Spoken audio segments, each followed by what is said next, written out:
Number 1. Vic Mauro. Despite his life's work as an actor, Vic Mauro's greatest contribution may have been his death. Mauro was a veteran actor of both TV and film.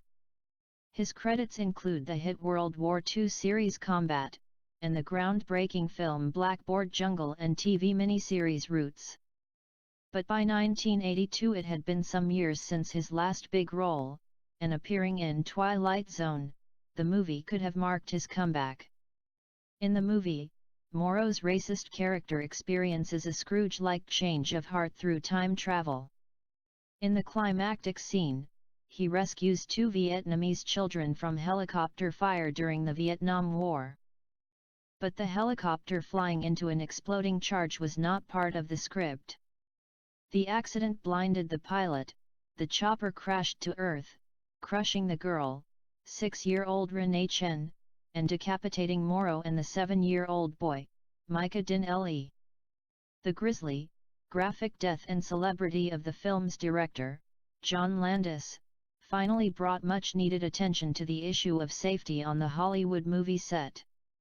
As a direct result, studio heads and workers' unions hammered out a codified set of safety standards.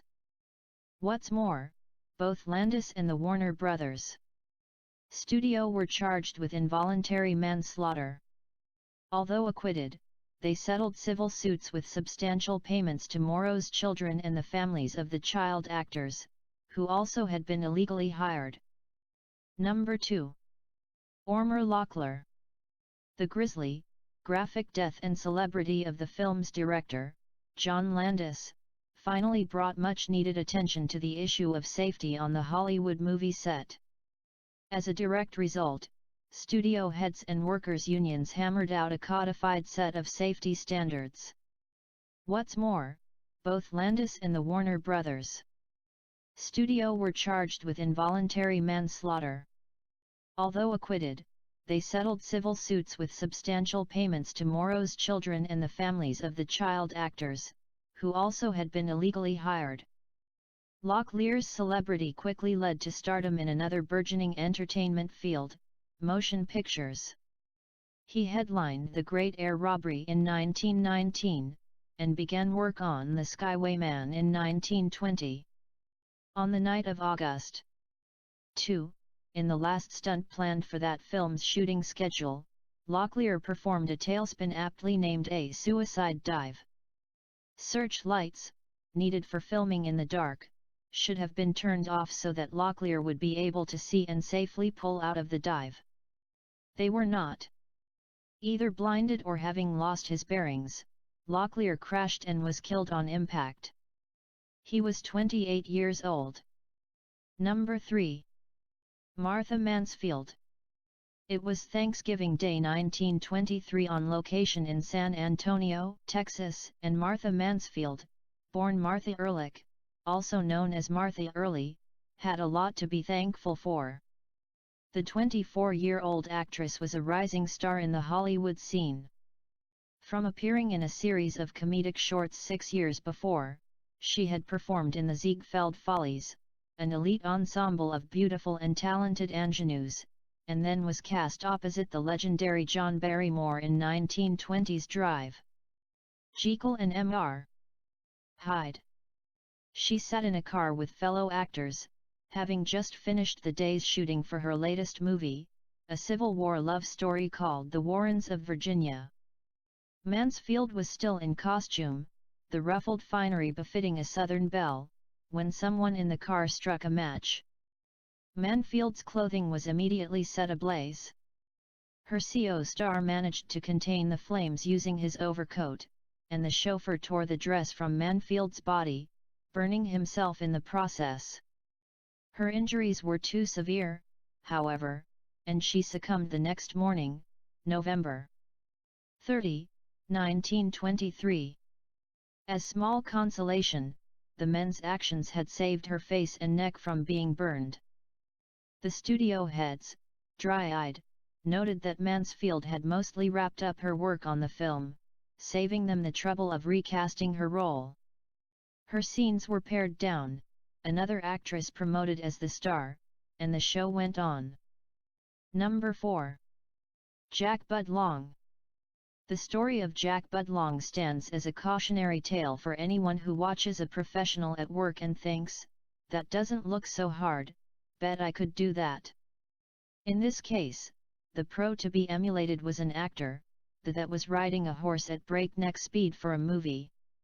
Bud Long was a skilled horseman and polo-playing buddy of the screen star Errol Flynn. Out of friendship, Flynn got Bud Long a role as an extra in his latest film, a fictionalized biopic of George Custer called They Died with Their Boots On. Bud Long would appear in the climactic scene recreating the Battle of Little Bighorn. The filming's scheduled start, June 25, 1941, marked the 65th anniversary of the real event popularly known as Custer's Last Stand. For Bud Long, that proved a bad omen.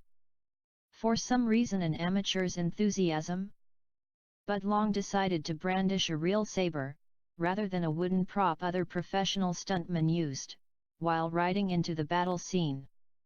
When his horse spooked and reared, perhaps startled by an explosive, Bud Long had the presence of mind to toss the saber away before the horse threw him.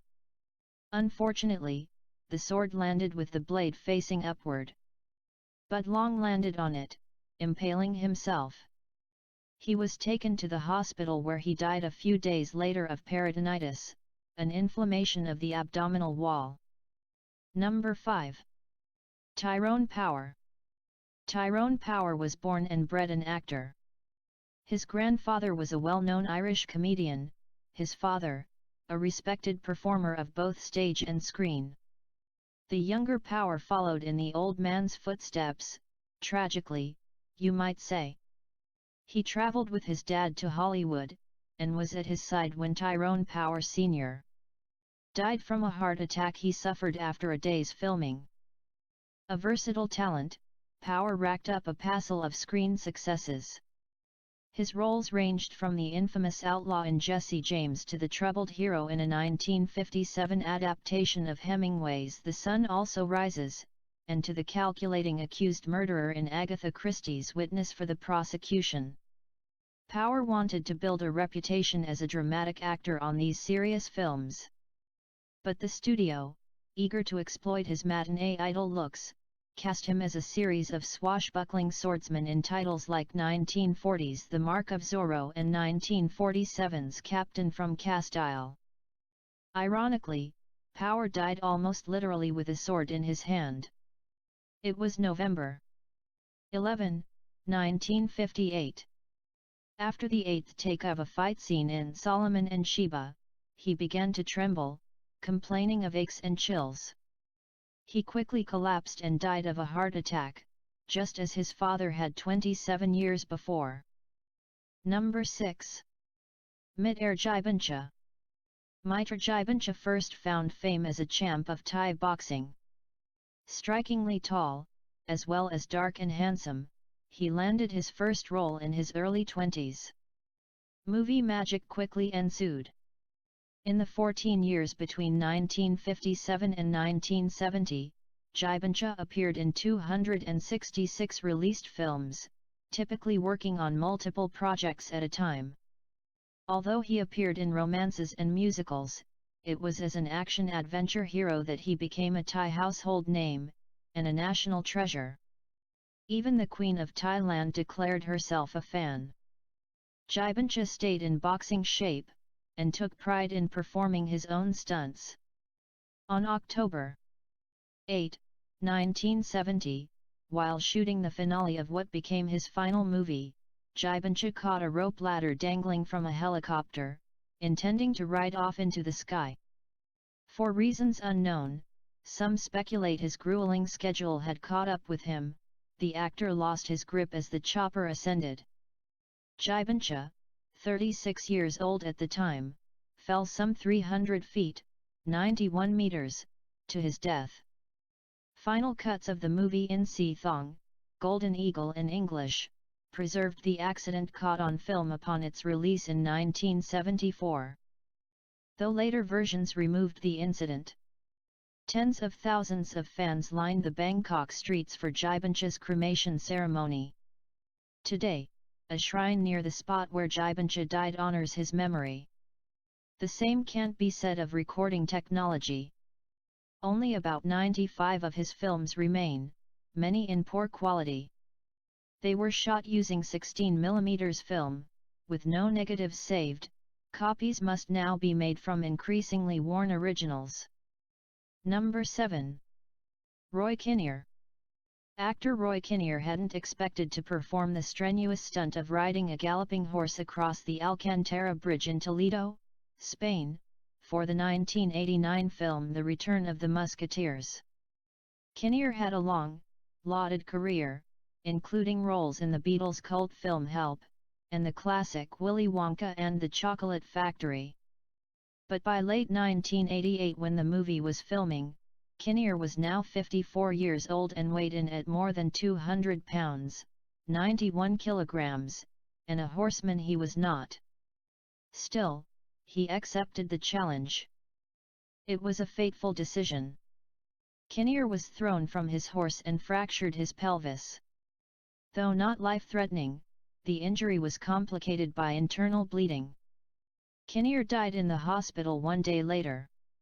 Like Vic Mauro's death 6 years earlier, the accident shone a spotlight on the darker side of movie making. Kinnear's family sued the production company, and witnesses' testimony revealed the pressure actors and crew members felt to cut corners and keep quiet regarding safety on the set.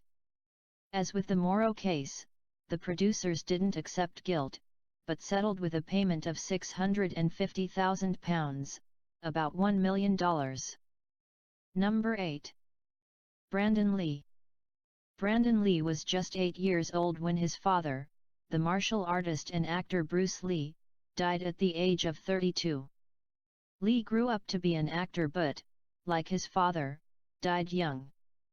The real-life story behind his death while filming 1993's The Crow reads like skillfully plotted fiction.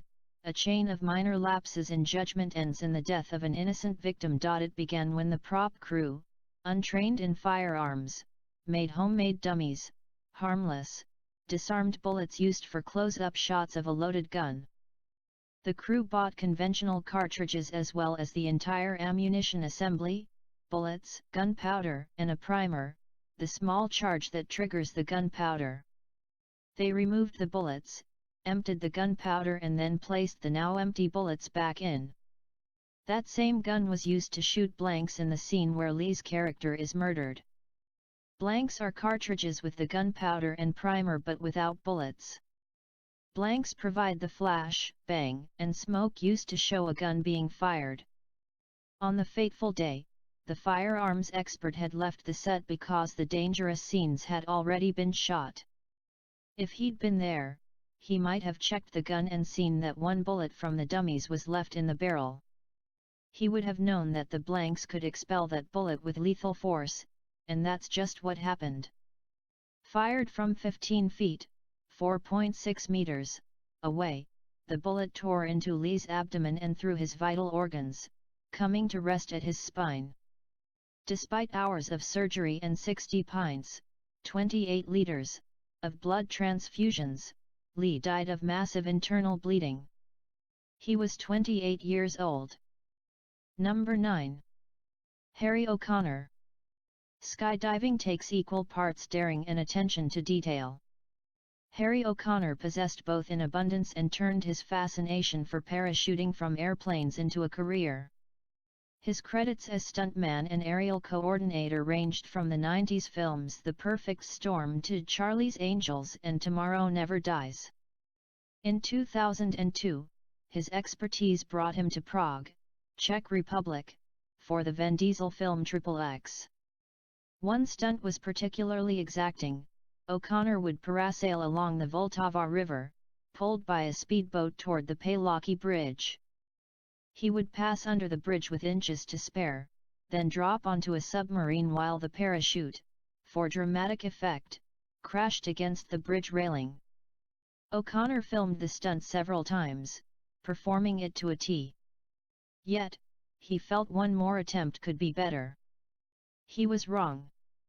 On his last take, O'Connor's judgment was slightly off, and he slammed into one of the bridge's stone pillars. He was 45 years old. Number 10. Sarah Jones. If Brandon Lee died from tragic incompetence, the death of Sarah Jones was a criminal affair.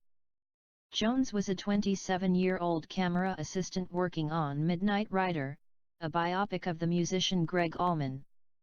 On the morning of February 20, 2014, the crew was setting up a scene on a railroad bridge that spanned a river in rural Georgia.